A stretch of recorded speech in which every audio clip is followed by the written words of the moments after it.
Joining me now, NewsNation political contributor Chris Hahn. Chris, thank you so much for your time. So as Kelly just said, as we just heard there, Democrats certainly did not take it easy today on RFK. I'd like to play one clip which really stood out.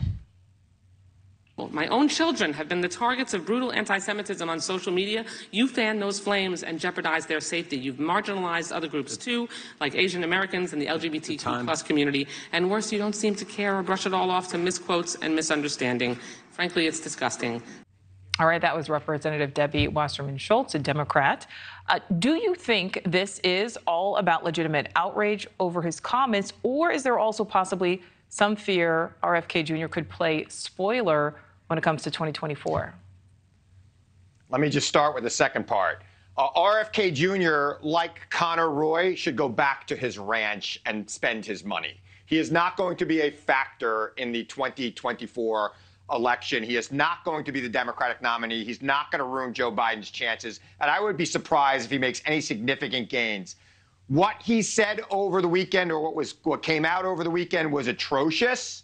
We have it on tape. It's not like he's being misquoted. He said those words, and he should be held accountable for it. And for the Republicans to bring him to a committee today, after it comes out what he said about Jews and Asians, it's appalling to me as an American. This is the kind of thing that 5 years ago, any Republican would have walked away from, turned their back on, yet Jim Jordan insists on bringing this guy to Capitol Hill.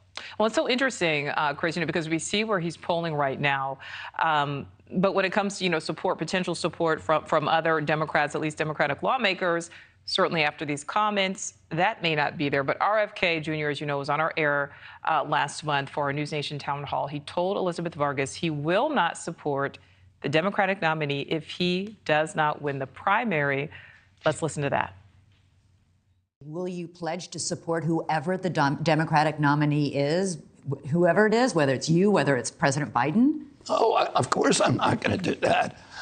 I'm not going to do that. No, of course I'm not. So listen, if you don't get the nomination, you won't support President Biden? I don't know what I'll do. Let's see what happens in this campaign. You know what? My plan. All right. So do you think, Chris, is this a smart strategy to try to get support from Democrats in the party?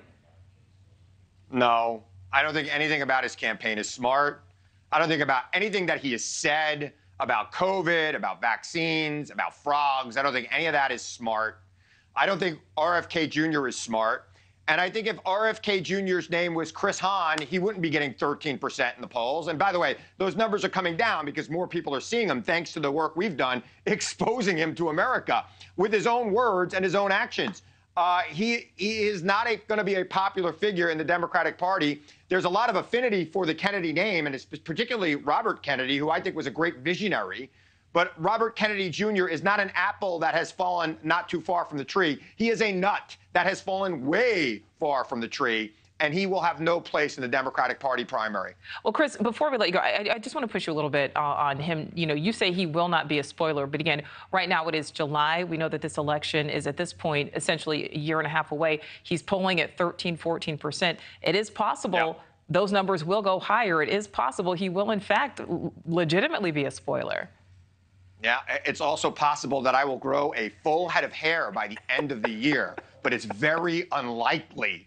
Okay, he was at 20% last week when people didn't know what he stood for. Now people are starting to know what he stands for. The more attention he gets, the more he looks like Connor Roy. And for those of you who are not watching Succession, please do. But it's only going to get smaller, and my hairline is not coming back, unfortunately. All right, so next week, if we have you back, we're not going to see you with the full head of hair. All right. Chris Hahn, we certainly know where you stand on this. Certainly appreciate your input. Thank you. Thank you for watching. Go to newsnationnow.com to find News Nation on your television provider. And don't forget to click the red subscribe button below to get more of News Nation's fact-driven, unbiased coverage.